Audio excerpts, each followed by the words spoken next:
Gold, trusted gold buyers. మీరు తాకట్టు పెట్టిన బంగారాన్ని విడిపించి ఈ రోజు ఉన్న మార్కెట్ ధరకు కొనబడను. నెక్స్ట్ ఫిలిమ్స్ లో Rajamouli sir next films next అంత మనం రాజమౌళి గారి సినిమాలో 2 సినిమాలు చేసాం కానీ మన కాల్ వచ్చేస్తుంది అనుకుంటే అది పొరపాటు అండి. అది ఎవరో లక్ ఎవరు మావాడు శేఖర్ కదా, పేరే ఛత్రపతి శేఖర్ అని పెట్టారు. అంటే రాజమౌళి గారి మూవీస్ లో మాక్సిమం ఉంటాడు. శేఖర్ కి లక్ ఉంటది కానీ అందరు ఆర్టిస్టులకి అలా రాదు, అంటే రిపీట్ చేయడానికి రాదు. But one thing I'm sure about that, ఈ క్యారెక్టర్ కి భరణి పనికొస్తాడు అంటే అది ఒక సీన్ క్యారెక్టర్, ఒక షాట్ క్యారెక్టర్, భరణి పనికొస్తాడు అని చెప్పి ఆయన కనిపిస్తే మాత్రం ఎక్కడున్నా పట్టుకెళ్తారు. సార్ నిజంగా డైరెక్టర్స్ మైండ్ లో అంతమంది యాక్టర్స్ ఎలా ఉంటారు సార్ ఆ మైండ్ లో? అంతే, అది మనం అంతే, అదొక few people are like walking encyclopedia అంతే అంతే. సూపర్. అండ్ చాలా మంది యాక్టర్స్ తో కూడా చేశారు. అంటే బాలయ్య బాబు గారు అఖండ 2 లో కూడా ఉన్నారు. అఖండ 2 చేస్తున్నాను మీకు ఎలా ఎవరు చెప్పారు మీరు? అంటే మేము బ్యాక్ ఎండ్ రిలీజ్ అవ్వలేదు కదండి. రిలీజ్ అవ్వకపోయినా పర్లేదు సార్, కానీ అఖండ 2 లో ఉన్నారు సార్. అఖండ 2 లో బాగుంటుందండి, మంచి యాక్షన్ ఎపిసోడ్ ఉంటుంది.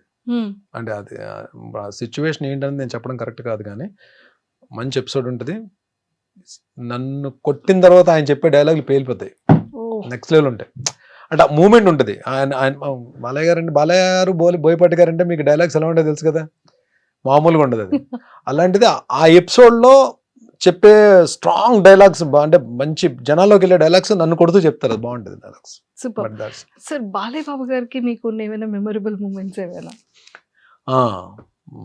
బాలయ్య బాబు గారికి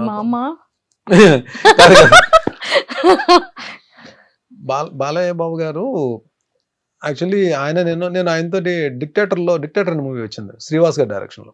నేను ఆయనతో క్యారెక్టర్ చేశాను కానీ అది నా అదృష్టం వల్ల ఏంటో అది ఎడిటింగ్లో క్యారెక్టర్ లేచిపోయింది. ఒక రెండు మూడు షార్ట్స్లోనో మ్యాక్సిమం 5 షార్ట్స్లోనో ఉంటాను నేను.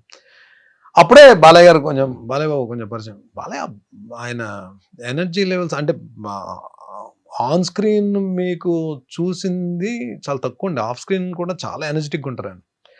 సో లొకేషన్లో మార్నింగ్ 6:30, 6:45 ఫస్ట్ షాట్. వీళ్ళు ఏంటంటే ప్లాన్ చేసుకుంటారు కదా యాక్షన్ సీక్వెన్స్లు అన్నప్పుడు, ఆర్టిస్టులు అందరూ ఉన్నప్పుడు, అంతమంది ఆర్టిస్టులు ఉన్నప్పుడు కొంచెం టైం టేకింగ్ ఎక్కువ ఉంటుంది కదా. బట్ ఈవెన్ దో వాళ్ళు 7:30 ఫస్ట్ షాట్ పడితే ఏమవుతుందంటే వాళ్ళకి వర్క్ ఫాస్ట్ అవుతుంది. సో 7:30 అనేటప్పటికి మనం ఏమనుకుంటాం మామూలుగా, ముందు వేరే షార్ట్స్ తీసి తర్వాత హీరో గారు వచ్చిన తర్వాత ఫస్ట్ షార్ట్ 7:30కి ఆయన షార్ట్ పడుతుంది బాలయ్య గారు. అంటే ఆయన ఏంటి 6కి ఎంతకు వచ్చేయాలి కదా, ఈయన 6కి వచ్చేస్తారని చెప్పి మనం కాంబినేషన్లో ఉంటాం. ఏ షార్ట్ పడతారో తెలియదు కదా, మనకు ఒక టైం చెప్పేస్తారు 6:45 విత్ మేకప్ అని చెప్తే మనం ఫిలిం సిటీలో షూటింగ్ అంటే ఇక్కడ 5కి బయలుదేరాలి. ఎన్ని రోజులు నేను ఒక్క 2 minutes అయినా ఆయనకన్నా ముందుందని ట్రై చేసిన. లాస్ట్ వర్కింగ్ డే ముందు రోజు ఏంటో ఆయన కారు కరెక్ట్గా ఎంటర్ అవుతుంది ఫిలిం సిటీలోకి, ఆయన వెనక నేను ఎంటర్ అయ్యాను. అదొక రోజు అంటే అచీవ్ చేయగలిగాను అనమాట. అంటే అట్లీస్ట్ ఆ కార్ని కొంచెం వెళ్ళగలిగాను. ఆయన బాబోయ్ నెక్స్ట్ లెవెల్ అండి బాబు, పంక్చువాలిటీ కానీ. ప్లస్ ఇంకోటి మనం యాక్షన్ సీక్వెన్స్లు కానీ బాగా చేసి టైమింగ్లో చేస్తే ఆయన చాలా బాగా మెచ్చుకుంటారు. నాకు దీంట్లో కొన్ని రిస్కీ షాట్స్ ఉంటాయి, అంటే రోప్ షాట్స్ అవి ఉంటాయి. అది లక్కీగా ఏంటంటే అంతమంది మనకి ఎలా ఉంటుంది మన మైండ్ సెట్, అంతమంది ఆర్టిస్టులు వెయిట్ చేస్తున్నప్పుడు, ఇంత ప్రొడక్షన్ హౌస్, ఒక పక్క ఫైట్ మాస్టర్స్, ఒక 2 కెమెరాస్, వీళ్ళందరూ ఉన్నప్పుడు మనం ఒక సింగిల్ టేక్ చేయకపోతే మన గురించి అందరూ మళ్ళీ వెయిట్ చేయాలి. మనకు అది ఒకటి ఉంటుంది కదా మైండ్లో. లక్కీగా ఒక రిస్కీ షాట్ సింగిల్ టేక్లో అయిపోయింది, ఇమీడియట్గా బాలయ్య అన్నారా? Super sir. అంటే ఒక యాక్టర్ కి ఇలాంటి నెగిటివ్ క్యారెక్టర్స్ వచ్చేటప్పుడు ఇది చెప్పడం మర్చిపోయాను, మనం యాక్షన్ సీక్వెన్సెస్లో అలాంటి రిస్కీ షాట్స్ మనం చెయ్యాలి. మనం కెమెరా ముందు నిలబడి డైలాగ్స్ చెప్పడమే కూడా కాదండి. ఇప్పుడు ఈ రోజు రేపు మనకి అంటే ఆల్మోస్ట్ ఈవెన్ ఓటీటీ ప్లాట్ఫామ్ కానీ, ఈ మా బిగ్ స్క్రీన్స్ కానీ, పెద్ద హీరోస్ చేస్తున్నప్పుడు ఎక్కడో దగ్గర యాక్షన్ సీక్వెన్స్లో పడతాం మనం వెళ్ళి. సో కదా, ఈ యాక్షన్ సీక్వెన్స్లో పడినప్పుడు రిస్కీ షాట్స్ చేయడానికి మనం అమ్మో ఈ షాట్ నేను చేయలేను అన్నాం అనుకోండి, అక్కడ డూప్ని పెట్టి చేయించవచ్చేమో, కానీ నెక్స్ట్ మూవీ మళ్ళీ మనకు కాల్ రాదు. What it you have to risk there, అక్కడ రిస్క్ చేయాలి. నేను చేయలేను అంటే ఆ టైంకి డూప్ని పెట్టేస్తారు, మన కాస్ట్యూమ్ తీసేసి డూప్ కేసి ఆ షార్ట్ ఫినిష్ చేస్తారు. కానీ అక్కడ ఏమవుతుంది నెక్స్ట్, భరణి వద్దులండి యాక్షన్ సీక్వెన్స్ 100కి మనోడు చేయలేనని చెప్పంటాడు. అది వెళ్ళిందంటే కరెక్ట్ కాదు, అది మనం రిస్క్ చేయాలి. ఆ రిస్క్ చేయాలంటే మనకు ఫస్ట్ ఉండాల్సింది ఏంటి, ఫిజికల్ ఫిట్నెస్ ఉంటే, మనం ఫిట్నెస్లో ఉంటే ఎలాంటి రిస్క్ షాట్ అయినా చేయడానికి మనకి ముందు ఇది చెప్పేస్తుంది. ఇది connection between heart and mind, ఇది గట్స్, దీన్ని జాగ్రత్తగా తీసుకెళ్ళరా అని చెప్పి ఆ టైమింగ్లో కానీ చేయగలిగితే మనం happily we can do. Super. కానీ ఆ రూఫ్ కట్టేటప్పుడు కానీ ఆ ఫైటింగ్ సీక్వెన్సెస్లో కానీ ఎంత జాగ్రత్తగా ఉన్నా ఖచ్చితంగా చిన్న చిన్న దెబ్బలు 100% తగులుతాయండి, 100% సో మీకు తగులుతాయి. అలా వెళ్ళి కోట వెళ్ళి లారీని వెళ్ళి ఎక్కడో ఉంటుంది, లారీ ఆల్మోస్ట్ ఒక 40 feet దూరంలో ఉంటుంది.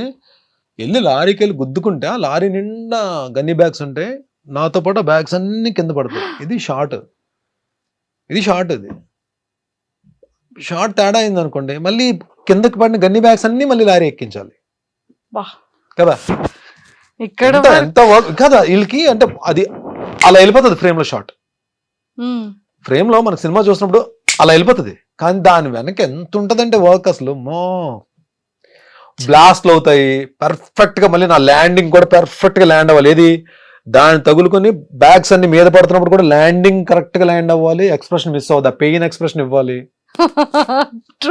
ఇంతలో పెయిన్ ఎక్స్ప్రెషన్ ఇవ్వాలి, at the same time dust అంతా పడుతుంటది, కింద నుంచి బ్లోయర్స్ తో కొడుతుంటారు, మళ్ళీ కింద నుంచి బ్లోయర్స్ తో కొడుతుంటారు కదా డస్ట్ కి, ఆ డస్ట్ నోట్లోకి వెళ్తుంటది, ముక్కులోకి వెళ్తుంటది, కళ్ళలోకి వెళ్తుంటది. స్టిల్ ఇక్కడ అంటే ఈవెన్ మనం హీరోస్ నిజంగానే వాళ్ళు చేసే యాక్షన్ సీక్వెన్స్ మనకు అలా వెళ్ళిపోతాయి, కానీ ఫైట్ చేస్తారంటాం, కానీ రియల్లీ దే వర్క్ హార్డ్ అండి.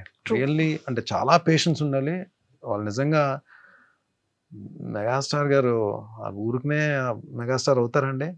అందరూ కూడా వెంకటేష్ గారు, పవర్ స్టార్ కానీ వీళ్ళందరూ కూడా, తారక్, వీళ్ళందరూ కూడా అంటే నిజంగానే వాళ్ళ పేషెన్స్ కానీ వాళ్ళంతా ఫోకస్డ్గా వర్క్ చేసే విధానం కానీ దే లవ్. అంటే ఇక్కడికి వచ్చినది మనం థియేటర్ చూసి క్లాప్స్ కొట్టి విజిల్స్ వేస్తాం, బట్ వెనక చాలా హార్డ్ వర్క్ ఉంటుంది. సో అందుకే మూవీ షూటింగ్ కూడా అంత డ్యూరేషన్ పడుతూ ఉంటుంది. సార్ స్కిన్ కేర్ ఎలా తీసుకుంటారు? హెయిర్ పాడవకూడదు, స్కిన్ పాడవకూడదు. హెయిర్ పాడైపోయిందండి, హెయిర్ లూజ్ అయిపోయింది, హెయిర్ చాలా పోయింది.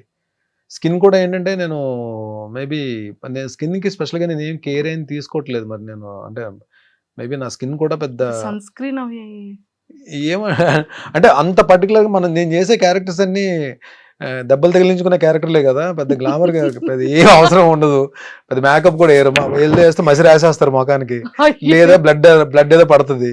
అంటే నేను ఇప్పుడు చేస్తున్న క్యారెక్టర్స్ అన్ని మూవీస్ లో అందరు హీరోల చేత దెబ్బలు తినే క్యారెక్టర్లే కదా మాక్సిమం వస్తాయి. మంచి క్యారెక్టర్లు వచ్చినప్పుడు గ్లామర్ ఓరియంటెడ్ క్యారెక్టర్స్ ఇంకేం వస్తాయిలేండి మనకి. ఒకవేళ వచ్చినప్పుడు చూద్దాం, నాకు కొంచెం అప్పుడు స్కిన్ కేర్ తీసుకుందాం. ప్రస్తుతానికైతే ఈ స్కిన్ ఒప్పుకుంటున్నారు డైరెక్టర్లు అందరూ.